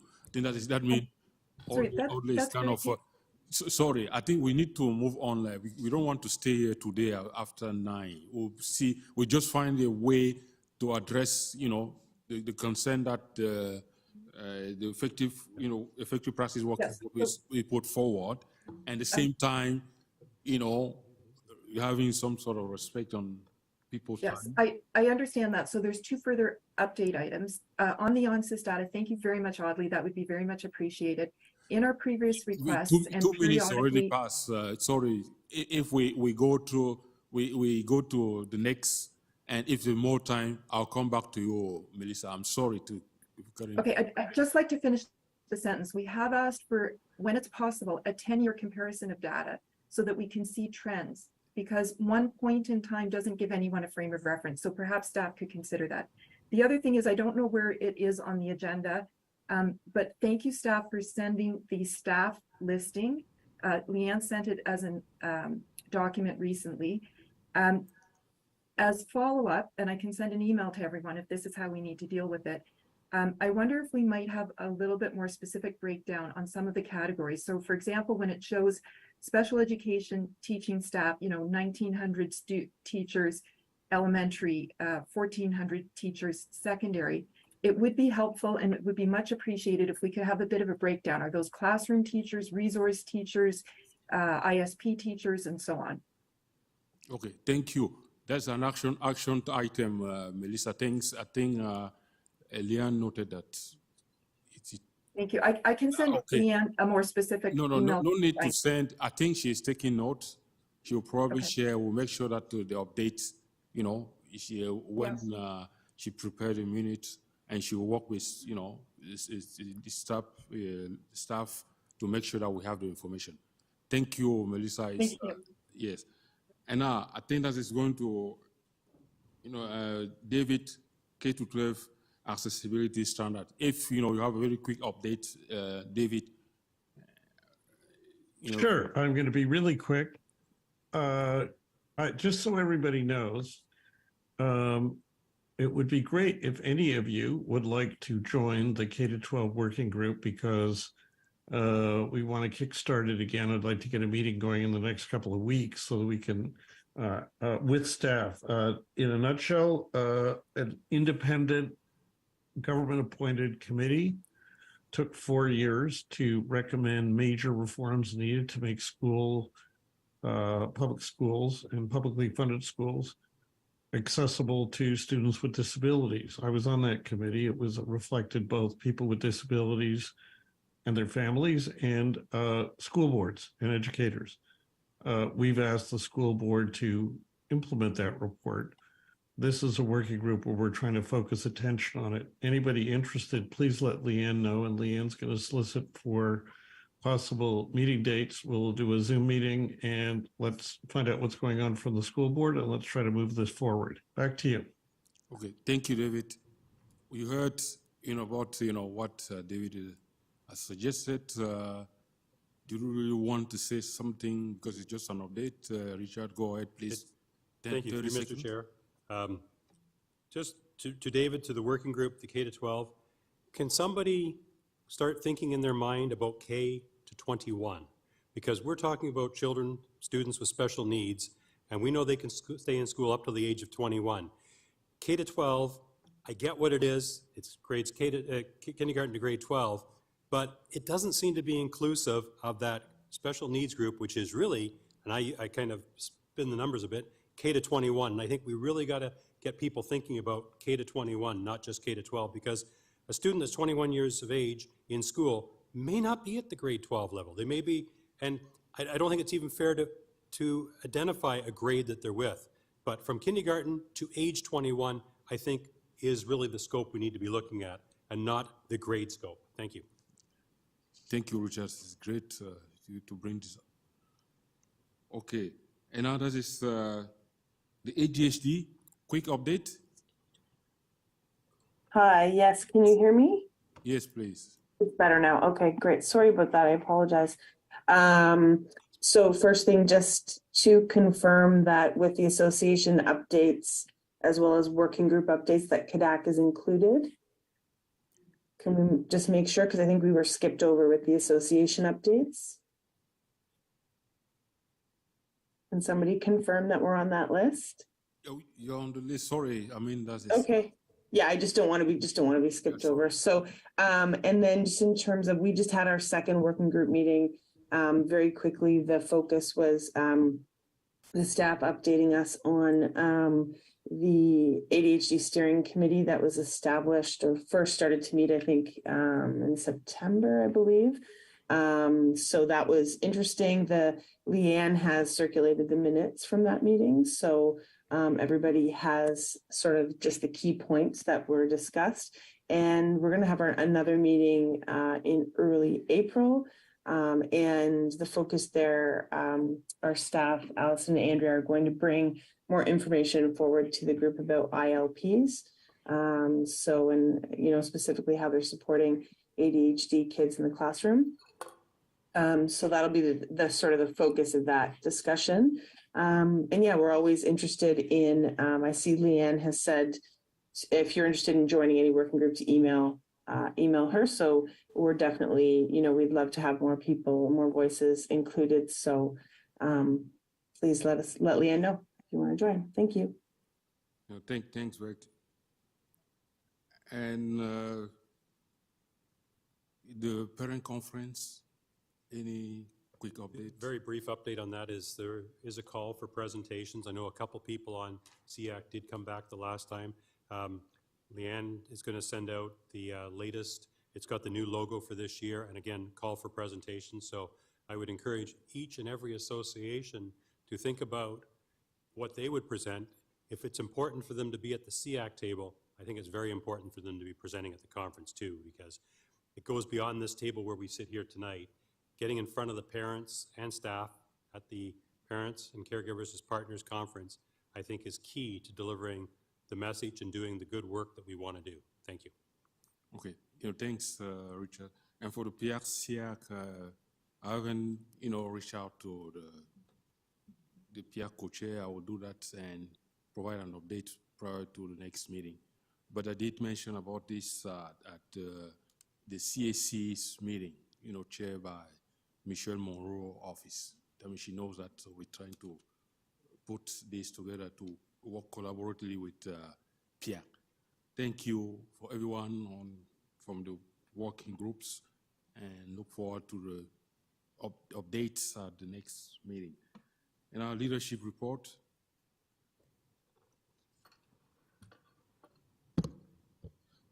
Thank you, and through the chair, I'm not sure if the PowerPoint's going, but I'll just speak based on some time. we wanted to update you as far as the leadership report on 4 key things. The first item was with respect to the opportunity that we had in order with our students of blind and low vision in order to participate with at the Scotiabank Park around providing the opportunity to have students with blind and low vision learn how to skate and be in a rink and experience part of hockey culture. And I know the students that participated in this were just so pleased and so happy, and it was just a real joyful opportunity. We also engaged with 20 parents who attended in a parallel parent program around recreational activities for students with visual impairment. And I know for some of the staff, it really was a highlight of the year, this particular event. Moving on, we also provided, as we normally do, additional subsidy for the special education qualifications program, such that we had a total of 99 educators that received their additional special education qualifications, which is always beneficial to our students and to the system. When it comes to some of our primary ASD ISPs, we had new professional learning opportunities for the primary ASD ISP teachers around math and how we better prepare students within the ISP programs around math and numeracy type of skills.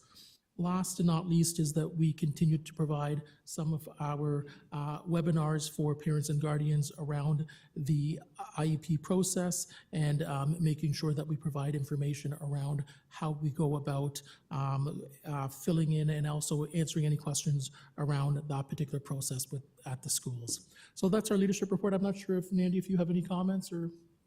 Okay, we are open to any questions. Any question, comment for staff?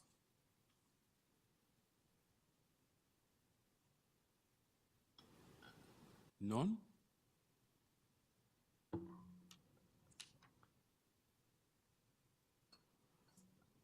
Okay. Sorry. Beth, do you have a question? Yeah, I do. That's really interesting about the additional qualification, the subsidy for the special education AQ. And so just curious how how were the 99 teachers selected to receive that, to have the subsidy, to get the subsidy for the AQ?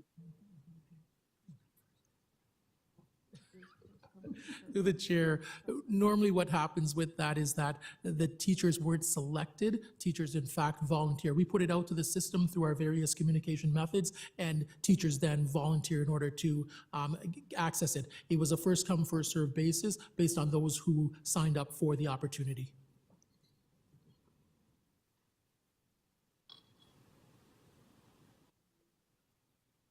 Okay, Beth? Bronwyn, go ahead. Yeah, sorry, just to comment or ask a question as well. Why are IEPs and IPRCs and all the acronyms not brought to families before registering their child for the first time? That's definitely a missing piece. And I'm sorry, I'm always the person who reminds about the missing things in the TDSB. I do apologize, but I'm sort of calling it out because I myself was dumped a lot in JK when it was too late. So I'm wondering if that's ever been brought to the table, because it's overwhelming getting all this, once your child is being flagged for all these things and you're unaware. And I don't know why that's not included in the kindergarten package. Is it a fear of having too much workload and more extra work for staff and educators to do? I just want to know why that hasn't been happening, at least since my children have been attending. And what we can do to make it happen. That's what I would like to say as well, because I think that's an essential piece. I know many families who don't think, that there's nothing wrong with my child, or that I know that's an awkward thing for many families because they don't even know anything about the disabilities that could come later on. But I think it's still essential to have a part of that package to be inclusive and to bring awareness that this is part of the school system process. It's not just about tying your shoes, doing up a zipper. You know, I'm an EC again, I get it, but there's a lot more that families need to know going in. And it's going to, if you are reading the news right now of what's happening with schools across the TDSB, a lot of stuff is happening because families don't know until it's too late. And then a bomb happens where they don't even know what an IPRC is, what an IEP is, what an assessment is. I think it's really important to have the basics all given in a package day one, so they understand what can be accommodated and what all these things are as their roadmap for the next, you know, JK to 21. Thank for the comment. I think that's a good observation on, all this, the RPRC IEP package. I think staff, is taking note, and they will probably, maybe next month or, kind of bring some of this, how they communicate with the parents or families about all of this. And I don't know, I'm not sure they want to comment on that comment right now, because. I think there needs to be more normalization with it. I think that's my concern. They took notes, and they'll probably act. Thank you. And That if that's ever a working group, I think I would like to join the different working groups. I'll let Leanne know, but I think there's also other things we need to work on improving things that aren't already in place. Okay, thank you. Thank you. Any other comment on the leadership report? I do. I have a question. What? Yeah, go ahead, Nora. Yes. So my question is, they talked about IEP and educating families about IEPs. Angela, before she left, had started an overhaul and review of IEPs and how they were written and how they were supporting. I just want to know if people are continuing that work. Did that disappear? Did it vanish? What happened to the IEP review that Angela was conducting with her team to talk about how they're used to elevate performance? Are they continuing the work, or did it disappear?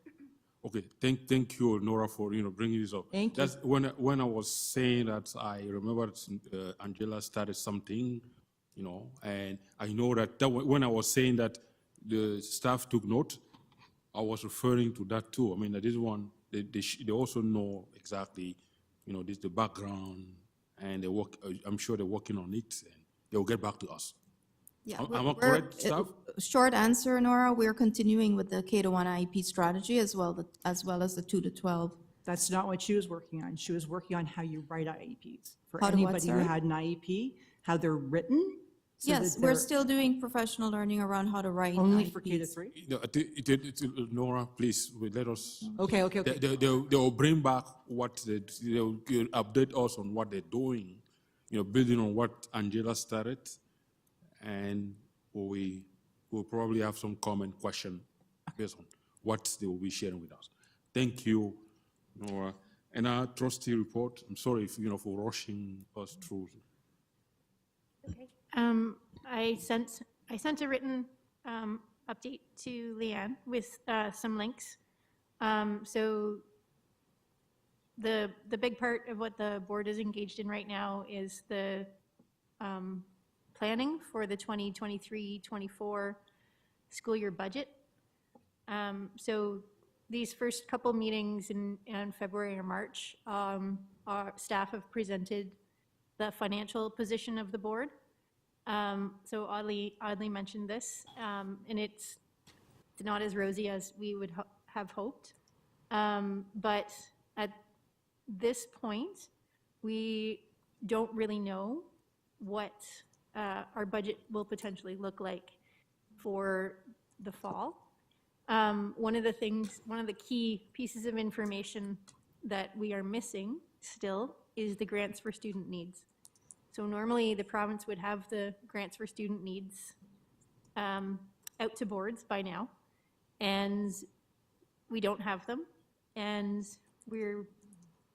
I guess the word between staff, or the feedback that staff are getting, is that we probably won't have the information until mid-April. And this is quite late. some of the delays I know with finalizing the GSNs are the fact that the province is still in negotiations with the two biggest unions, the elementary teachers and secondary teachers unions. So there's a lot of things like salary grids and pay structures and other central items that have not been finalized yet. So it is unlikely that they will release the GSNs before having some of those details ironed out. That makes it hard for us to plan. So at this point, we're taking a really cautious approach. So we do know how much enrollment we will have for next year. We're pretty good, our staff are really good at predicting how many students will come to us in the fall. And there's chunks of the funding, and you'll hear Mr. Snyder when he comes to talk to you, talk about sweatered funding or enveloped funding. And this is funding that as a school board, we don't really have a choice in spending. So class size is determined by collective agreements between the province and the teachers' unions. It's not determined locally. So we know that if we have 1,000 elementary students, that translates into a certain number of classrooms and therefore a certain number of teachers. So by projecting our enrollment right now, we can at least tell principals how many teaching staff they're going to get. We can tell them, a school of 1,000, we can tell them how many, a base level of staffing so that they can start planning. So we do know that principals right now are starting to plan. They're going to go back to their school councils and start talking about which classrooms they're going to have and which grades will be split grades, which will be straight grades, how many classes there are going to be, and so planning at the local school level. So all we can allocate right now, staff on March 6th presented a base level of school staffing, so no central staff, only, I sent you a list of what was the initial allocation. So this is teachers, principals, vice principals, ECEs, and a base level of office staff, caretaking staff, based on the numbers of schools that we have. Because we know we will get that funding. No matter what the province does, we know we'll get at least that much funding. So we know we can allocate that and let schools start the process. We did not, we deferred the allocation of special education staff. As you may know, half our board is new trustees. And the budget is really complicated. And the budget process is, I'm hearing a lot of frustration from trustees about how it works because of the way it's based in GSNs. And fair enough, it's very, very complicated the way we allocate. We have to allocate staffing and money. And so there was discomfort with how we allocate spec ed, or this allocation of spec ed staff.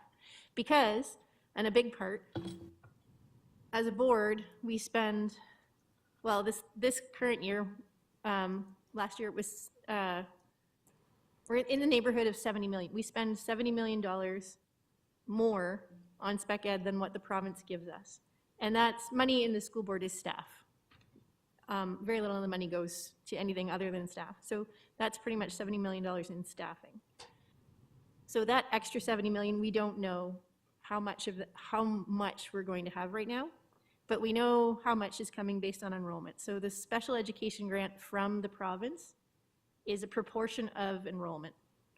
It's not, in my opinion, not a very good predictor of special education needs, but if we have 1,000 students, the province will give us a fraction of that as that number as special education funding. So we know we can at least hire that many spec ed teachers right now, and we have to make other spec ed support staff right now, and we have to make other decisions later. So on March 6th, an initial allocation of teachers, ECEs, vice principals was approved. That's going out to schools. Special education has been deferred till the March 29th meeting. I don't know, we do have to start allocating some staff so that schools can plan. The problem being that I think everybody's hoping that by March 29th we'll actually have some idea of what GSNs are there, so we'll be more more comfortable in allocations, but we don't know when the GSNs are coming. So it's a little complicated this year. So I've sent some links. The financial facts document that Audley mentioned is really fantastic. It has everything. Staff started putting this together a number of years ago to really put a public snapshot of the expenses, the funding and expenses within the TDSB, especially highlighting where we have expenses that we can't actually do anything about that are not matched by funding. And there's lots of places like that. Teacher salaries in Toronto are higher than what, and benefits are higher than what the province funds. And we can't actually change them because it's actually locked in by the province. So there's, it does a ton of information. If you have any questions about it, please reach out. There's some good numbers in there. There are overall special education numbers in there. So there's some pages for that. But yeah. Oh, I'm sorry. No, I think that is. Yeah, I'm done. So if you have any questions about the budget process or what's coming, just please let me know and I can share. I think that is. If I didn't want us to have another motion to extend, it was the last item. I'm sorry, Richard. If what I wanted to say, before we call the meeting to the end, is that Michelle did a great job sharing all the link or background with us, and we're presenting next week at the feedback. That is, I should say Nora is presenting. I'll be supporting her. If there's any, kind of question, if any suggestion on how to approach the meeting, please, through Leanne to Nora and myself, share that with us, and we'll take that into consideration. Any question, as Michelle said, was through Leanne to Michelle, any questions. And if, with your permission, Richard, I would wanted to close the meeting so that we at least finish this meeting. I did want to respond to Trustee Art's request if there was any questions, because I think the question I have would be pertinent to all of SEAC and not just going direct to Michelle and coming back the next meeting. And the question simply is, if we do not know what our budget is for hiring or for next year, there's two components to the staffing, I would think. One is basically having the money for a particular salary to fill a position. But the secondary component is, how does the TDSB attract the most qualified teachers when, if we don't have a position available yet, that teacher may go to a different board? And I'm wondering if we could have a presentation speaking to kind of the HR aspect of staffing. Yes, we know that we're going to have certain seats available, but what is our retention and attraction and recruitment process to ensure that we don't only just get a teacher that's qualified for that job, but that we get a teacher that even brings more to the table? If we don't, how do we have these positions open? I'll let you frame it however you want, but I think there's a big piece we're missing on the staffing. It's not just a matter of, okay, I have the salary, I hire a teacher. How do we hire the best teachers for the job? And I'm going to say that you have the best guy to talk about that at the next meeting, which would be Audley, who did this for how many years? Okay. For 2 years. Okay. Thank you, Michelle. Thank you, Richard. And any final thing? Audley, no? Are you fine? Do you want to add any final before we end the meeting? Sorry, I'm fine. Any final comment before we end the meeting? My only final, my only comment is that I think that just some really good questions and very informative. And I think the March 29th board meeting will be a very good one in order for SEAC members to participate and see. And I know Nora will be there for that. And I think that'll be important because the budget will be discussed at that point in time. So thank you. Okay, thanks. I want to thank everyone. I'm sorry if I've been at some point very kind of, harsh, to get us through I apologize. It's just because we all hate to stay, keep having, motion to extend. We don't want to see that anymore. Thank you for your patience with me. And motion to adjourn. I'm seeing Richard say yes. Motion to adjourn, Richard. Okay, thank you. I see Nora say the second. Okay, thanks, Nora. Thanks everyone, and see you mostly in person maybe next month, because we have our own tea and coffee. We're missing that. I just want to remind people that next meeting is not on a Monday night, so it's not a mistake. It is April 12th. Okay, thanks for the reminder, Leanne. Okay, thank you. Yeah, good evening, everyone.